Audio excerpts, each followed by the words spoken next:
friends, welcome to Lifestyle Chennai. இன்னைக்கு நம்ம சேனல்ல மேகி பொட்டேட்டோ பால்ஸ் எப்படி செய்யலாம்னு பார்க்கலாம். இது வந்து மேகி வச்சு செய்யற ஒரு டிஷ் தான். டிஃப்ரெண்டான ஒரு டிஷ். வீட்லயே நம்ம குழந்தைங்களுக்கு இந்த மாதிரி டிஃப்ரெண்டா செஞ்சு கொடுத்தோம் அப்படின்னா அவங்க வந்து நல்லா விரும்பி சாப்பிடுவாங்க. நல்லா கிறிஸ்பியாவும் நல்லா டேஸ்டியாவும் இருக்கும். வாங்க வீடியோக்குள்ள போய் பார்க்கலாம். அதுக்கு முன்னாடி என்னோட சேனலை சப்ஸ்கிரைப் பண்ணல அப்படின்னா சப்ஸ்கிரைப் பண்ணிக்கோங்க. பக்கத்துல இருக்க பெல் ஐக்கானையும் கிளிக் பண்ணிக்கோங்க. நான் இன்னைக்கு 2 வெங்காயம் எடுத்திருக்கேன். இப்போ இந்த 2 வெங்காயத்தை வந்து நம்ம பொடிசா நறுக்கி எடுத்துக்கலாம். நான் எலக்ட்ரிக் சாப்பர்ல போட்டு பொடிசா நறுக்கி எடுத்துக்கிறேன். பாருங்க, நல்லா பொடிசாகணும். இன்னும் ஒரு வாட்டி நம்ம நல்லா சாப் பண்ணி எடுத்துக்கலாம். பாருங்க, இந்த அளவுக்கு நமக்கு நல்லா பொடிசாகி இருக்கணும். நான் வந்து உருளைக்கிழங்கு 2 உருளைக்கிழங்கு நல்லா வேக வச்சு மேஷ் பண்ணி எடுத்து வச்சிருக்கேன். இப்போ இது கூட நம்ம வெங்காயத்தையும் ஆட் பண்ணிக்கலாம்.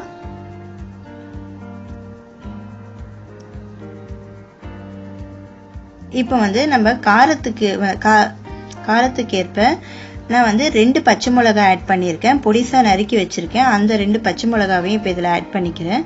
உங்களுக்கு காரம் இன்னும் வேணும்னா நீங்கள் இன்னும் ஒரு பச்சை மிளகாய் கூட ஆட் பண்ணிக்கலாம். இப்போ வந்து அரிசி மாவு வந்து ஆட் பண்ணியிருக்கேன். அரிசி மாவு வந்து 3 டேபிள் ஸ்பூன் அளவுக்கு ஆட் பண்ணியிருக்கேன். அரிசி மாவு எதுக்கு அப்படின்னா நல்ல ஒரு கிறிஸ்பியாகவும் இருக்கும், டேஸ்ட்டும் கொஞ்சம் நல்லா கூடுதலாக இருக்கும். உங்களுக்கு குவான்டிட்டி வேணும்னா நீங்கள் இன்னும் ஒரு டேபிள் ஸ்பூன் கூட ஆட் பண்ணிக்கலாம். பட் இதுவே எனக்கு போதுன்றதுனால நான் 3 டேபிள் ஸ்பூன் ஆட் பண்ணியிருக்கேன். தண்ணி தெளித்து இப்போ இதை வந்து மாவு பதத்துக்கு நல்லா வந்து கோதுமை மாவு பதத்துக்கு நல்லா கையிலேயே பிசைஞ்சு வச்சுக்குங்க. கையில் நல்லா நம்ம வந்து பிசையும் போது கையில் நமக்கு ஒட்டக்கூடாது. பாருங்க, இந்த மாதிரி நல்லா வந்து பிசைஞ்சு எடுத்துக்குங்க. இப்போ இதில் நான் வந்து 1/4 டேபிள் ஸ்பூன் அளவுக்கு கரம் மசாலா வந்து ஆட் பண்ணுறேன்.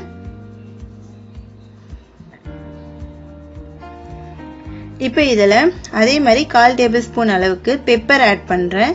பெப்பர் வந்து காரத்துக்கு தான். உங்களுக்கு இன்னும் கொஞ்சம் காரம் வேணும்னாலும் நீங்கள் கூடுதலாக ஆட் பண்ணிக்கோங்க. குழந்தைங்க வந்து ரொம்ப காரம் சாப்பிட மாட்டாங்கன்றதுனால நான் 1/4 டேபிள் ஸ்பூன் ஆட் பண்ணியிருக்கேன். அதே மாதிரி உப்பு வந்து தேவையான அளவுக்கு எடுத்துட்டு இப்போ இதை பிசைஞ்சு இந்த மாதிரி பால் மாதிரி உருட்டி எடுத்துக்குங்க. இப்போ இதில் வந்து நான் வந்து கார்ன்ஃப்ளவர் மாவும் மேகி மசாலா இருக்கும் இல்லையா, அது ரெண்டுத்தையும் மிக்ஸ் பண்ணி வச்சுருக்கேன்.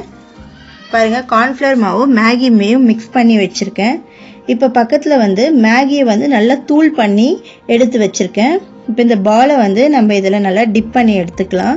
இந்த கார்ன்ஃப்ளவர் மாவுலையும் மேகி மசாலையிலையும் நல்லா டிப் பண்ணி எடுத்துக்கலாம். பாருங்க, இந்த மாதிரி நல்லா டிப் பண்ணிக்குங்க. இப்போ வந்து மேகியை அந்த தூள் பண்ணி வச்சிருக்க மேகியை மேலே போட்டு நல்லா உருண்டை பிடிச்சிக்குங்க. இது வந்து நல்லா ஒட்டிக்கும். இப்போ இந்த மேகி நல்லா மேலே அதில் ஒட்டிக்கும். இப்போ நல்லா இதை வந்து உருண்டை பிடிச்சிட்டு நான் வந்து கடாயில் வந்து எண்ணெய் ஆல்ரெடி நல்லா சூடு பண்ணி வச்சுருக்கேன். இப்போ இதில் எண்ணெயில் ஒரு பாலாக போட்டு நம்ம எடுக்க வேண்டியது தான். பாருங்கள், இந்த பாலை வந்து நல்லா இந்த கார்ன்ஃப்ளவர் மாவுலையும் மேகி மசாலாலையும் நல்லா டிப் பண்ணி எடுத்துட்டு மேகியில் வந்து தொட்டு எடுக்க வேண்டியது தான். எடுத்து நல்லா உருண்டை மாதிரி கையில் பிடிங்க. பாருங்கள், இந்த மாதிரி பிடிச்சி இப்போ நம்ம இந்த எண்ணெயில் போட்டு எடுக்க வேண்டியது தான்.